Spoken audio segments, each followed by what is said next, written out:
Halo, Assalamualaikum warahmatullahi wabarakatuh. Perkenalkan saya Dr. Ikhlas, SPDI, MPD, dosen tetap di Prodi Pendidikan Islam Anak Usia Dini, Fakultas Agama Islam, Universitas Muhammadiyah Bima.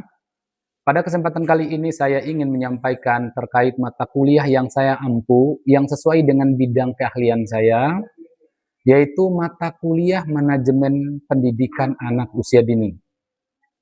Mata kuliah ini ditujukan untuk mahasiswa pendidikan anak usia dini semester 4 dengan bobot SKS 2, SKS diselenggarakan dalam 16 kali pertemuan, tatap muka 14 kali, kemudian ujian tengah semester 1 kali dan ujian akhir semester 1 kali. Untuk pertemuan masing-masing tengah satu semester itu ada evaluasi seperti yang disampaikan tadi tengah semester dan ujian semester. Nah, mata kuliah manajemen PAUD ini sebagai mata kuliah kepakaran di bidang PAUD yang memiliki peran strategis untuk membentuk kemampuan mahasiswa mengelola, merencanakan, mengelola, melaksanakan, dan mengevaluasi satuan PAUD di mana mereka mengabdi atau saat mereka menjadi pengelola di satuan PAUD. Nah, mata kuliah manajemen PAUD di program studi PAUD ini saya arahkan untuk mendukung lulusan nanti agar mereka punya kemampuan untuk mengelola lembaga atau satuan PAUD agar survive, kompetitif, dan menciptakan PAUD yang bermutu dan berkualitas sebagaimana sistem penjaminan mutu eksternal yang dilakukan oleh Badan Akreditasi Nasional Sekolah Dasar dan Menengah. Nah, dalam pembelajaran dikaitkan dengan konteks keilmuan PAUD melalui analisis-analisis permasalahan-permasalahan yang terbaru atau dinamika-dinamika kajian PAUD terbaru yang ada di lapangan saat ini, seperti tata kelola sarana prasarana, kemudian tata kelola SDM, kemudian manajemen keuangan, kemudian manajemen evaluasi peserta didik. Nah, ini semua diarahkan untuk membekali mahasiswa agar punya potensi ke depannya. Adapun capaian pembelajaran lulusan atau CPL pada prodi mata kuliah manajemen PAUD ini meliputi CPL 4, 5, dan CPL 6 yang tertuang dalam RPS yang telah divalidasi oleh Ketua Prodi dan Gugus Pengendali Mutu di Universitas Muhammadiyah Bima. Capaian pembelajaran pada mata kuliah diharapkan antara lain mahasiswa mampu memahami kedudukan dan fungsi manajemen PAUD, kemudian mahasiswa mampu menerapkan kaidah-kaidah manajemen PAUD dalam pengelolaan PAUD, kemudian mahasiswa mampu menganalisis potensi-potensi masalah PAUD, kemudian ditata dan dikelola dengan pendekatan manajemen. Nah, 3 komponen utama dalam proses mata kuliah ini adalah delivery, interaksi, dan assessment gitu ya. Kemudian juga ada tugas lapangan yang sebagai bentuk operasionalisasi dari mata kuliah dengan menggunakan pendekatan OBE, Outcome Based Education, sebagai luaran mata kuliah. Model pembelajaran yang digunakan dari perkuliahan ini adalah 2 pendekatan. Yang pertama adalah pendekatan berpusat pada siswa di dalam interaksi di dalam kelas, dan juga ada penugasan kelompok. Nah, penugasan kelompok ini antara lain seperti mahasiswa diberikan tugas untuk melakukan observasi menganalisis manajemen dan tata kelola lembaga PAUD di mana mereka mengabdi, atau bagi mahasiswa yang belum mengabdi menjadi guru PAUD, maka diperkenankan untuk mencari satuan PAUD atau TK atau kelompok bermain yang dekat dengan tempat tinggal masing-masing. Nah, dari tugas inilah mahasiswa nanti akan mempresentasikan hasilnya di hadapan saya sendiri nanti di dalam kelas. Saya kira Demikian sebagai gambaran dari mata kuliah ini, dan ada beberapa pokok-pokok pembahasan antara lain itu pengantar perkuliahan, kemudian konsep dasar manajemen, kemudian manajemen sumber daya manusia, PAUD, ke manajemen sarpras, manajemen keuangan, dan sampai di 14 kali pertemuan. Oke, bismillahirrahmanirrahim. Assalamualaikum warahmatullahi wabarakatuh.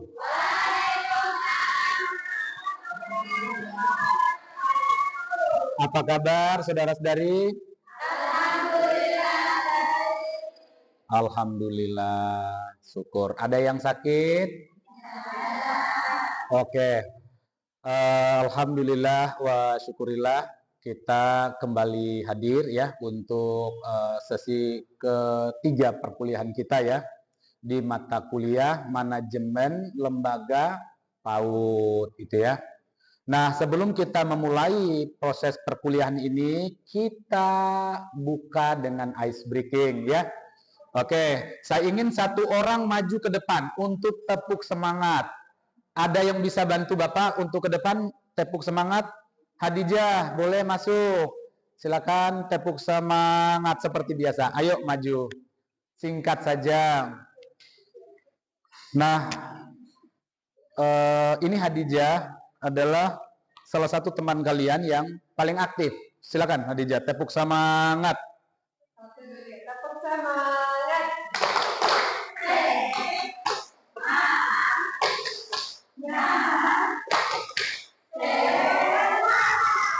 Oke, baik. Terima kasih. Silakan duduk kembali. Nah, saudara-saudari, minggu lalu kita sudah berdiskusi soal apa saja hal-hal yang harus dipersiapkan untuk mendirikan sebuah PAUD, gitu ya. Salah satunya itu adalah ketersediaan lahan, ya, sarana prasarana, SDM.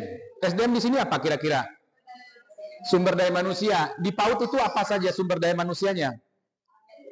Ada guru, ada murid, ada tenaga pendidikan seperti operator. Cerdas sekali, luar biasa. Nah, kali ini setelah kita mendirikan PAUD, maka kita akan menata dan mengelola PAUD ya, gitu. Nah, maka topik pembahasan kita di pertemuan ketiga ini adalah manajemen lembaga pendidikan anak usia dini. Saya ingin bertanya dulu, ada yang tahu apa itu manajemen? Coba, apa itu manajemen? Manajemen. Apa? Apa? Pengelolaan. Bagus sekali. Siapa namanya? Pengelolaan. Ada pendapat lain? Perencanaan. Luar biasa. Ada lagi? Bicara tentang manajemen, bicara tentang perencanaan, pengelolaan, dan pelaksanaan. Luar biasa. Pelaksanaan. Oke. Saya kira tepuk tangan buat 3 mahasiswa yang sudah menanggapi itu. Next, saya ingin menjelaskan kenapa kemudian manajemen PAUD itu penting. Sudah ada di depan. Baca sama-sama. 1. Dampak jangka panjang. Kualitas pendidikan anak usia dini berdampak jangka panjang pada perkembangan anak. Jadi kenapa lembaga PAUD ini perlu ditata agar pendidikan PAUD itu terarah gitu ya. Beda dengan permainan yang asal-asalan, tapi PAUD itu adalah permainan yang terkoordinasi dengan baik. Luar biasa. Kedua, baca. Lingkungan belajar yang kondusif. Apa itu kondusif? Aman, nyaman, tertib. Oke. Manajemen yang baik itu adalah manajemen yang menciptakan lingkungan belajar yang kondusif dan menyenangkan. Anak-anak harus menyenangkan, harus bahagia. Tidak boleh ada tekanan, tidak boleh ada intimidasi, ya. Jadi anak itu tenang secara psikis, aman secara fisik, luar biasa. Yang berikutnya, yang ketiga, keberlanjutan lembaga. Jadi keberlanjutan lembaga di sini adalah efisiensi operasional meningkatkan keberlanjutan lembaga PAUD. Nah, ada yang dari kabupaten di sini? Semua kabupaten. Rata-rata lembaga pendidikan di kabupaten itu adalah survive-nya pakai dana BOP. Habis dana BOP habis. Maka prinsipnya itu adalah efisiensi. Tidak perlu beli media pembelajaran kalau masih ada media dari tanaman, dari bahan lokal yang bisa dipakai, gitu ya. Oke, next. Yang keempat, apalagi tadi? Standar dan regulasi. Ini saya ingin tanya dulu nih. Apa saja standar PAUD? Satu, standar isi, yaitu kurikulum, ya. Standar proses, ya. Ada standar proses, standar sarpras, standar SDM, pembiayaan, penilaian, dan seterusnya. Ada 8 standar di PAUD. Luar biasa. Tepuk tangan buat mahasiswa cerdas. Kemudian next, yang berikutnya adalah apa saja aspek-aspek utama dalam manajemen PAUD. Sudah ada di depan, tinggal baca. Yang pertama,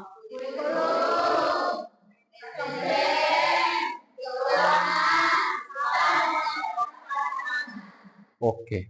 Pertanyaan Bapak, mana aspek yang paling penting yang ada di depan? Yang paling menentukan? Semua, tepuk tangan. Betul. Ada kurikulum, nggak ada SDM yang mengoperasionalkan ya kan? Ada uang, tapi tidak ada SDM. Karena itu, dalam konteks manajemen itu setiap komponen saling keterkaitan, saling mendukung, saling menunjang, gitu ya. Jadi kurikulum itu apa? Kerangka operasional penyelenggaraan pendidikan, bagaimana pendekatan pembelajarannya, visi misi di dalamnya, ada semua di situ ya. Jadi nanti guru PAUD itu yang dipikirkan pertama selain sarpras itu adalah kurikulum. Lulusan itu akan dilihat seperti apa kurikulumnya. Setuju ya? Oke. SDM yang tadi yang saya bilang, apa saja SDM di PAUD? Satu guru, siswa, operator. Jangan lupa, pendidikan itu adalah ekosistem yang saling terintegrasi. Ada hubungan dengan pemerintah, tokoh masyarakat, tokoh agama, tokoh perempuan. Karena pendidikan tidak bisa diambil alih oleh guru, kepala sekolah saja. Harus ada peran semua elemen, stakeholder, gitu ya. Luar biasa. Kalau sarana prasarana, contohnya apa? Yang anak PAUD pasti tahu. Ada namanya AP. Apa APE itu? APE dalam dan APE luar itu contohnya. Ayunan, prosotan, jumping, tempat space untuk lompat itu ya. Luar biasa. Tepuk tangan buat mahasiswa PAUD. Yang berikutnya adalah, nah, ini kita bicara tentang manajemen kurikulum. Manajemen kurikulum itu adalah bagaimana kita merancang, mendesain, mengembangkan, dan mengevaluasi kurikulum. Ya, sudah ada kurikulum. Kurikulum itu bukan Al-Quran yang tidak boleh direvisi. Ada kurikulum, kalau berkembang teknologi, direvisi lagi. Perkembangan sebuah daerah, ya mempengaruhi konteks kurikulum yang diimplementasikan. Ya kamu yang dari Donggo, dari Wera, sesuaikan dengan konteks budaya lokal gitu ya. Nah, yang pertama itu tata kelola kurikulum itu penyesuaian kurikulum ya. Jangan kita itu mengelola PAUD di Papua tapi memakai kurikulum Jakarta. Enggak sesuai kan? Di sana budayanya orang Betawi, di Papua itu budayanya orang Papua, maka konteksnya itu disesuaikan kurikulum itu ya. Oke, selamat datang mahasiswa baru. Yang kedua adalah metode pembelajaran. Apa metode pembelajaran? Ada yang bisa bantu? Metode? Cara. Apalagi? Cara apa? Ya, jadi dalam konteks kurikulum itu, metode pembelajaran itu menentukan kita ini cerdas, punya konsep, tapi metodenya tidak tepat, nggak sampai apa yang kita ingin transformasikan ke peserta didik. Ya, ice breaking dulu. Tepuk semangat lagi. Tepuk semangat.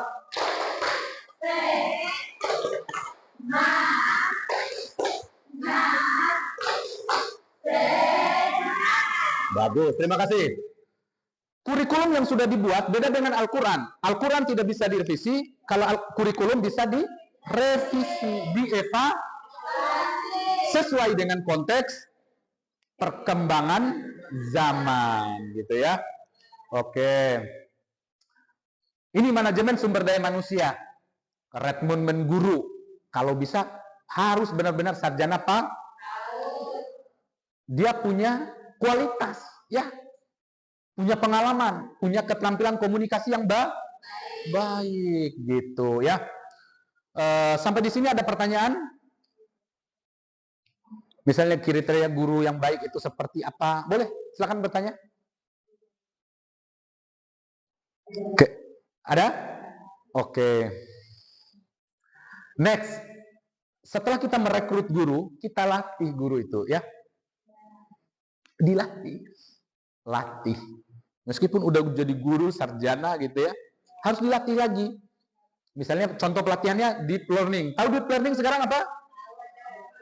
Apa? Pembelajaran? Ada beberapa komponen pembelajaran deep learning. Satu, joyful learning. Yang kedua, mindful. Yang ketiga, meaningful learning. Ya, ada 3 komponen itu ya. Nah, ini harus dilatih. Setiap ada pendekatan-pendekatan baru dalam dunia pendidikan PAUD, dilakukan pelatihan guru itu. Guru nggak boleh tertutup.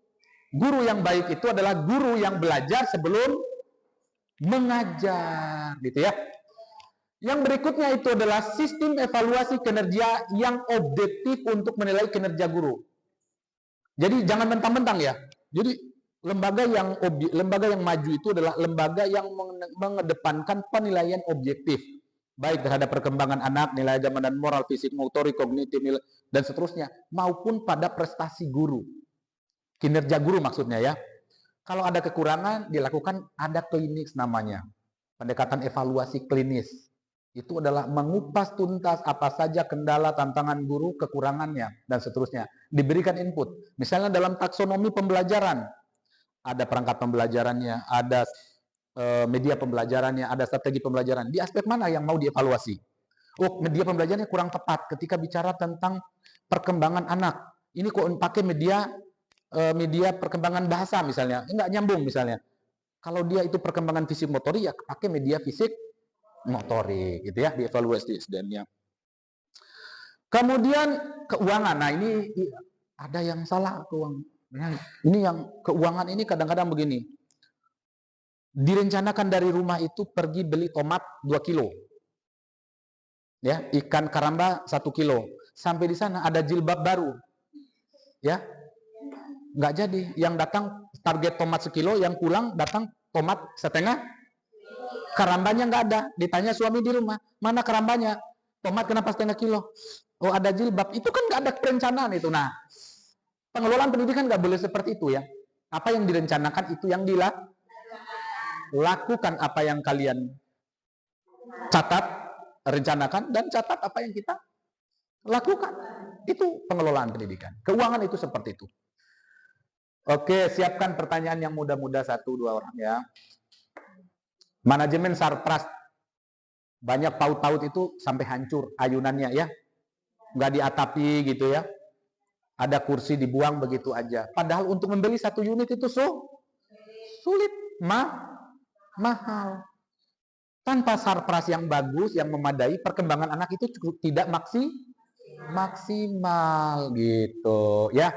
Jadi inilah yang ingin saya jelaskan kepada saudara-saudari, bahwa kita boleh cerdas, kita boleh punya visi, tapi kalau kita tidak punya kemampuan manajemen, percuma.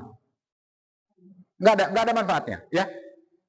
Karena yang paling penting itu adalah bagaimana menata lembaga itu, SDM-nya, kemudian keuangannya, kurikulumnya, sarplasnya, dan seterusnya, gitu ya.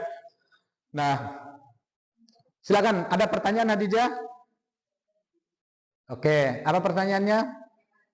Oke.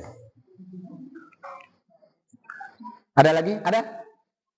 Boleh, silakan, Ibu Hajrah. Berkaitan dengan pemeliharaan memang misalnya anggaran BOP-nya itu selalu Kurang. ya, apa yang kita butuhkan itu sesuai dengan yang ada di RAB-nya. Iya, betul. Tepuk tangan buat Ibu Hajrah yang sudah bertanya. Kadang-kadang persoalannya itu antara uang dengan kebutuhan itu tidak sesuai, gitu ya. Bagaimana caranya? Caranya adalah menentukan skala prioritas. Saya tanya misalnya, siapa namanya? Rianti. Kamu ini pergi ke Sila. Di sana kamu punya uang cuma 10.000. Tapi kamu pengen beli motor, ya kan? Ini contoh ya, contoh. Pengen beli motor, pengen beli es cendol, ya kan? Martabak. Tapi kamu kelaparan. Mau beli motor duluan apa martabak? Tapi harganya 15.000, kamu ngutang 5.000. Beli nasi campur yang 10.000. Itu artinya apa? Menentukan skala prioritas kebutuhan apa yang paling penting. Misalnya BOP cuma 5 juta. Masa mau beli mobil jemputan gitu ya? Ya betul. Nah, bagaimana caranya identifikasi kebutuhan anak yang paling penting? Untuk mendukung perkembangan anak, apa yang harus dilakukan? APE. Yang murah-murah, online, pakai Shopee Pay, Pay Later, jangan ya, ngutang itu ya. Itu kendala juga ini, kalau beli online itu nggak terhitung di yang nggak ada di apa namanya? Di Siplah, nota. Nah, itu menyangkut koordinasi dengan pemerintah ya, dalam hal ini di Pora ya. Catatan saya dalam ilmu yang normatif di ilmu manajemen, tentukan skala prioritas, beli kebutuhan berdasarkan kebutuhan anak yang paling penting, baru kebutuhan guru. Saya kira itu ya, tepuk tangan buat Ibu Hajrah. Oke, jadi itu Bapak Ibu. Yang berikutnya adalah manajemen keuangan PAUD. Kenapa perlu di-manage Bapak Ibu? Karena pertama, di sekolah-sekolah pelosok ya, yang basisnya satu homogen mahasiswa-siswanya hanya bersumber dari BOP saja. Ya kan gitu ya? Kalau tidak di-manage dengan baik, yang mana ya yang dibeli duluan? APE dalamkah, APE luarkah, gaji gurukah, dan seterusnya. Karena disitulah tata kelola keuangan itu ditentukan mana skala prioritas gitu ya. Skala prioritas. Nah, di bagian ini saya ingin Bapak Ibu menulis, saya akan bagi kertas, masing-masing satu mahasiswa menulis apa saja kebutuhan yang paling mendesak di sekolah berdasarkan analisis Bapak Ibu. Ditulis aja ya. Gedung dan setelah saya membaca, ada yang memilih gedung, ada yang memilih kesejahteraan guru, ada yang memilih APE. Apakah itu penting? Penting sesuai dengan kondisi sekolah masing-masing.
Oke, saya kira demikian perkuliahan kita pada pertemuan ketiga ini.